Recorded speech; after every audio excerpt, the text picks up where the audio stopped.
যুদ্ধ মানেই ধ্বংস, রক্তাক্ত লড়াই। সময়ের সীমানা পেরিয়ে তৃতীয় বছরে গড়িয়েছে ইউক্রেন যুদ্ধ। তবে এখনো পর্যন্ত এই যুদ্ধ থামার নামগন্ধও নেই। এই যুদ্ধ শুধু দুই দেশের লড়াই নয়, এ যেন মহাশক্তিধর দাবার খেলা, যেখানে এক পৃষ্ঠে দাঁড়িয়ে পশ্চিমা জোট আর অপর পাশে রাশিয়া, তার সঙ্গে একাত্ম ইরান এবং উত্তর কোরিয়া। পৃথিবীর অন্যতম শক্তিধর সামরিক শক্তি রাশিয়াকে এখন প্রতিনিয়ত যুদ্ধের ময়দানে টিকে থাকতে গিয়ে নিজেদের সমরাস্ত্রের মজুদের উপর নির্ভর করতে হচ্ছে। হাজার হাজার গোলাবারুদ, ড্রোন, ক্ষেপণাস্ত্র প্রতিদিন যেন শুষে নিচ্ছে তার অস্ত্র ভাণ্ডারকে। এমনি পরিস্থিতিতে পাশে দাঁড়িয়েছে পুরনো বন্ধু ইরান। পশ্চিমা গোয়েন্দা সূত্র বলছে, শীঘ্রই রাশিয়ায় ফাতাহ 360 নামে স্বল্প পাল্লার ব্যালিস্টিক ক্ষেপণাস্ত্র উৎক্ষেপণ যন্ত্র সরবরাহ করতে যাচ্ছে ইরান। এই ক্ষেপণাস্ত্রের পাল্লা 120 কিলোমিটার, যা রুশ বাহিনীর জন্য হতে পারে এক নতুন হাতিয়ার। বিশেষ করে ইউক্রেনের সীমান্তবর্তী সামরিক ঘাঁটির উপর তাৎক্ষণিক হামলার জন্য এটি বেশ কার্যকর। তবে এই ব্যালিস্টিক ক্ষেপণাস্ত্র উৎক্ষেপণ যন্ত্র সরবরাহের রাজনৈতিক তাৎপর্য আরও গভীর।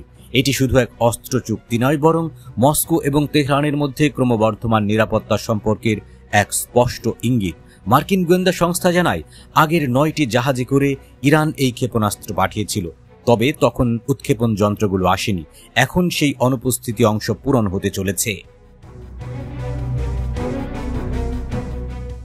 ফাতাহ 360 ক্ষেপণাস্ত্র উৎক্ষেপণ যন্ত্রের একটি বিশেষ সুবিধা হলো এটি খুব সহজেই ব্যবহার করা যায়, খুব অল্প প্রশিক্ষণেই পরিচালনা করা যায় এই ক্ষেপণাস্ত্র। এছাড়া এই যন্ত্রের সাহায্যে খুব অল্প সময়ের মধ্যে শত্রুর উপর ক্ষেপণাস্ত্র ছোড়া যায়। যদিও এটি ইস্কান্দারের মতো উন্নত নয়, তবে যুদ্ধক্ষেত্রে তাৎক্ষণিক হামলার জন্য যথেষ্ট। রাশিয়া এই উৎক্ষেপণ যন্ত্র হাতে পেলে ইউক্রেনের উপর চাপ বাড়বে, বিশেষ করে যখন তাদের প্রতিরক্ষা ব্যবস্থা এমনিতেই রাশিয়ার ঘন ঘন হামলায় দুর্বল হয়ে পড়েছে।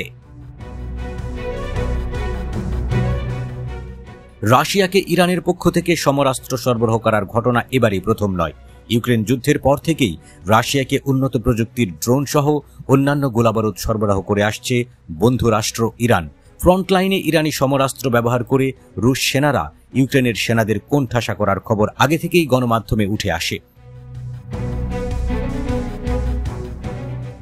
এদিকে ইরানের নতুন এই সমরাস্ত্র সরবরাহের বিষয়টি ইউক্রেন যুদ্ধে শান্তির পথে এক নতুন বাধা। যুক্তরাষ্ট্রের প্রেসিডেন্ট ডোনাল্ড ট্রাম্পের নেতৃত্বে রাশিয়া ইউক্রেন যুদ্ধবিরতির সম্ভাব্য আলোচনা কিংবা ইরানের সঙ্গে পারমাণবিক চুক্তির নতুন উদ্যোগ সবই ঝুঁকির মুখে। যদিও ইরান এই দুটি বিষয়কে আলাদা রেখেই ভাবছে বলে মনে করছেন বিশ্লেষকরা। বর্তমানে তৃতীয় বছরে পা দিয়েছে রাশিয়া ও ইউক্রেনের যুদ্ধ। এই পরিস্থিতিতে পূর্ব ইউক্রেনে আক্রমণ জোরদার করেছে রুশ বাহিনী। পশ্চিমা সহায়তায় প্রতিরোধ চালিয়ে যাচ্ছে ইউক্রেন।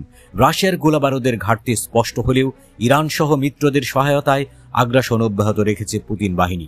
তাই শান্তি আলোচনা এখনো অনিশ্চিত। তবুও যুদ্ধ থামাতে দুই পক্ষের সঙ্গে যোগাযোগ চালিয়ে যাচ্ছে যুক্তরাষ্ট্রের প্রেসিডেন্ট ডোনাল্ড ট্রাম্প। তবে রুশ প্রেসিডেন্ট পুতিন বলেছেন, রাশিয়ার স্বার্থ হাসিল হলেই কেবল ইউক্রেন যুদ্ধ শেষ করতে রাজি আছেন তিনি।